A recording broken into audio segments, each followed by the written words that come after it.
আসসালামু আলাইকুম রাহমাতুল্লাহ। আজকে আলোচনা করা হবে এমন একটি দোয়া যা ১০ বার পাঠ করলে আপনার মনের সকল নেক আশা পূরণ হবে ইনশাআল্লাহ। দোয়াটি পড়ার নিয়ম এবং মর্যাদা সম্পর্কে জানতে পুরো ভিডিও জুড়ে সাথেই থাকুন।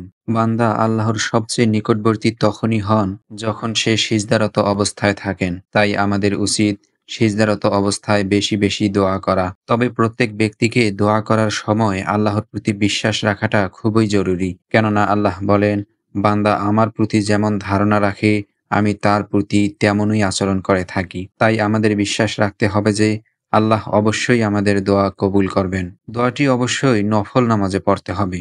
আর নফল নামাজগুলোর মধ্যে তাহাজ্জুদের নামাজ সর্বোত্তম। তাই তাহাজ্জুদের নামাজে দোয়াটি পড়তে হবে।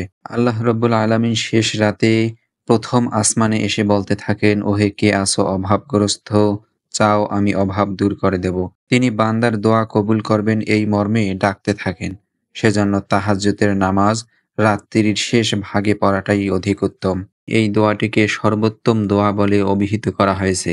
রাসূলুল্লাহ সাল্লাল্লাহু আলাইহি ওয়াসাল্লাম তার জীবদ্দশায় সবচেয়ে বেশি এই দোয়াটি করেছেন। দোয়াটি হলো সূরাতুল বাকারার ২০১ নম্বর আয়াত। রব্বানা আতিনা ফিদ দুনিয়া হাসানাহ ওয়া ফিল আখিরাতি হাসানাহ ওয়া কিনা আযাবান্নার। অর্থাৎ, হে আল্লাহ, আমাদেরকে দুনিয়ায় কল্যাণ দিন এবং আখিরাতেও কল্যাণ দিন এবং আমাদেরকে জাহান্নামের আগুন থেকে রক্ষা করুন।